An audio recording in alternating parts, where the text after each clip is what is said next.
불편하네요. 아니 불편한 게 맞지. 여기서 안 불편하면 이상해요. 네. 일단 원장님이 이제 정말 많은 활동을 하시는데 스스로 관종이다 막 이런 얘기를 하시잖아요. 어떤 면에서 관종이라고 생각하세요? 관종이라는 말을 사실 어떤 사람들은 남들을 욕할 때 이제 관종이라는 표현을 욕으로 이렇게 쓰기도 하지만 저는 그냥 관심종자라는 그냥 그 단어 자체, 관심을 받고 싶어 한다 이런 면에서 그냥 스스로 관종이라고 표현을 하는 거고, 아 내가 진짜 관종이구나 라는 생각을 했던 계기도 있어요. 언제였나 하면 한 2014년쯤 저는 연극을 제가 하면서도 제가 관종이라는 생각을 안 하고 있었다가 한번, 그때는 제 공연도 아니고 제 극단 공연에 그냥 스텝으로 보러 가서, 관객으로 보러 가서 딱 객석에 앉아 있는데 극단 후배가 저한테 딱 그러는 거예요.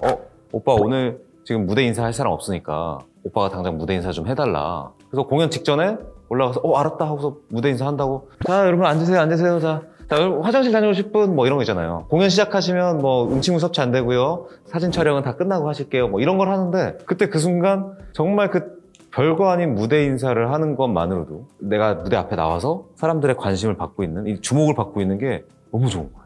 내가 하는 거에 이렇게 리액션을 해주는 거. 남들이 나를 지켜보고 있다?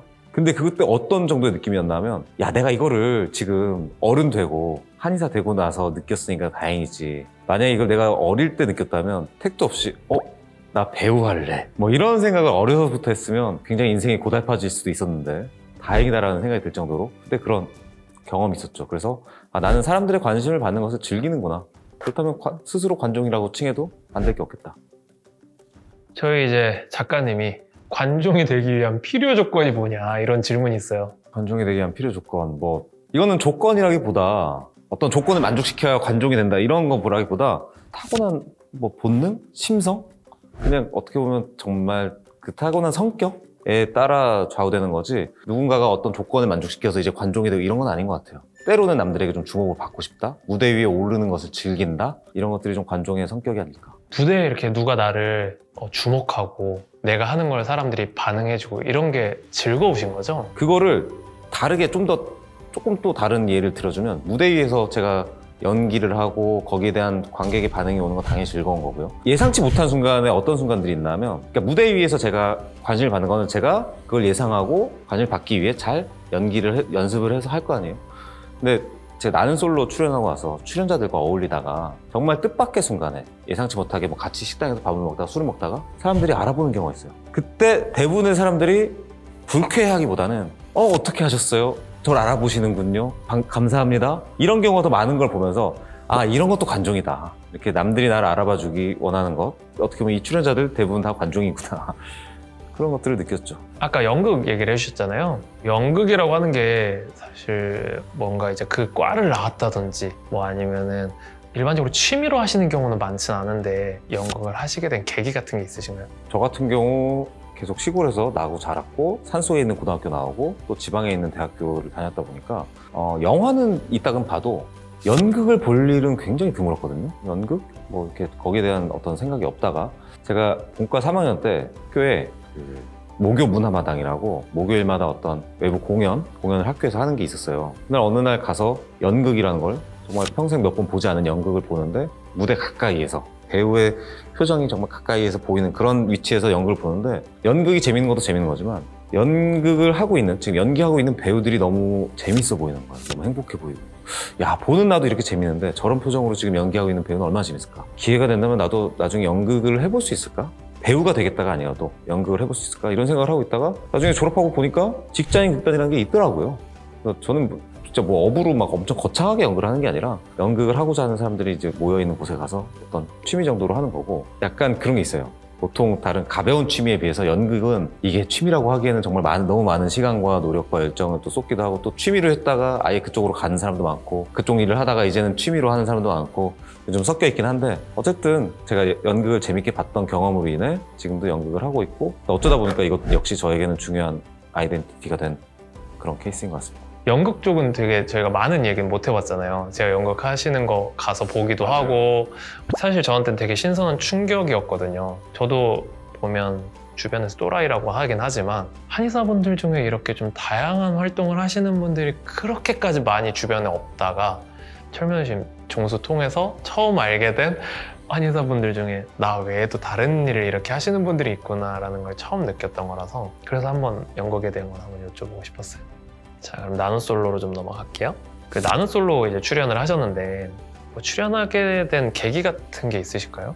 이제 계기는 그거죠. 기본적으로 제가 어쨌든 관종이고 사람들 앞에 나서는 것에 대해서 뭐 두려움이 없다는 걸 넘어서서 그걸 즐기고 그런 입장에 또 노총각이기도 하고 이런 상황이니까 어느 날 작년 이맘때일 것 같아요. 작년 이맘때 대학교 동아리 오비들이 있는 단톡방에서 동아리 후배가 저보고 아 요새 나는 솔로라는 방송을 하는데 이게 짝 같은 거다.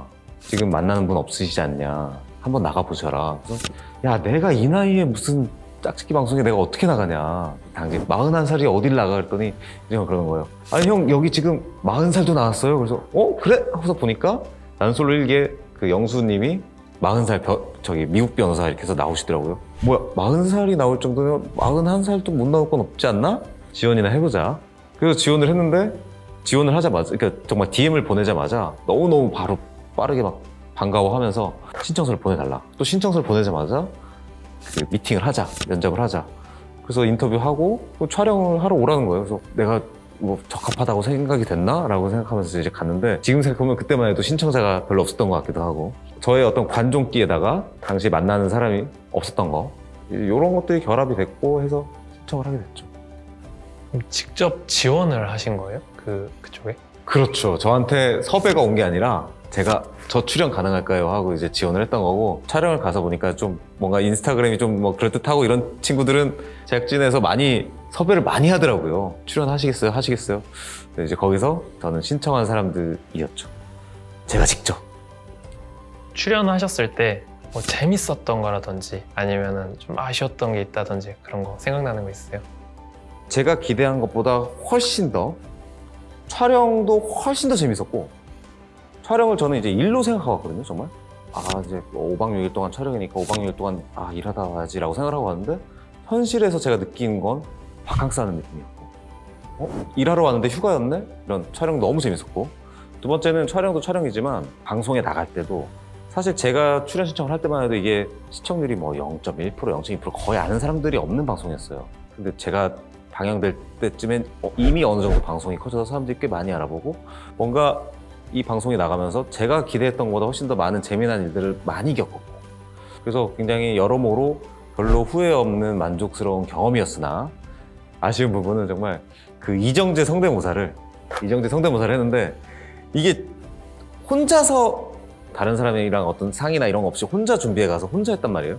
해놓고 나서 보니까 이게 정말 잘못된 기획이었던 게 장르가 있잖아요. 장르가 좀 확실해야 돼.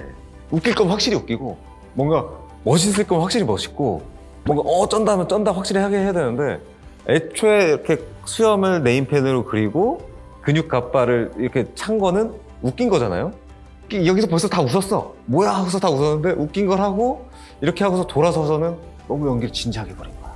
그러니까 지금 생각해보면 이게 웃어야 될지 멋있어 해야 될지 이도저도 아닌 그리고 또 현장에서 되게 정말 편집을 잘해준 거였지 현장에서 저도 너무 떨려가지고 왜냐하면 또 리허설을 안 해봤다 보니까 막상 그 상황에서 하는데 너무 떨리는 거예요.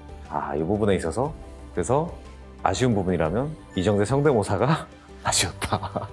나중에 그럼 제대로 한번 각 잡고 해보실 생각이 있나요? 촬영장에서도 여러 번 인터뷰 때 묻더라고요. 한 3일차, 4일차 되면 약간 갈려. 이제 될 사람은 벌써 되는 분위기고 3, 4일차쯤 되면 아이고 텄다 이게 다 보이거든요. 그러면 이제 인터뷰 때 이미 물어봐. 혹시 재출연 의사 있냐? 그래서 저는 그 얘기를 듣자마자 재출연이요? 그게 돼요? 불러만 주십시오.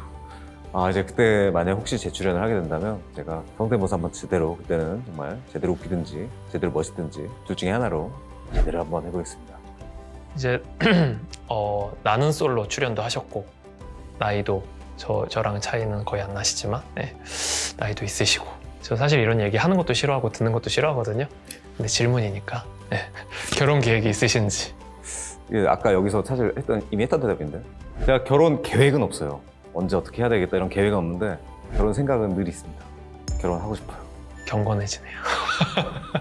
결혼 약간 그런 것 같아요. 결혼 같은 경우도 근데 사실은 대부분까지는 아니어도 정말 많은 사람들이 하잖아요. 결혼을 하고 애도 키우고 근데 가만 보면 이거 이렇게 어려운 일들을 어떻게 남들은 그렇게 다 해낸 거지? 싶을 정도로 경건해지네. 좀 어려운 질문이기도 한데요. 원장님이 한의사를 안 했다면 어떤 일을 하고 계셨을까요?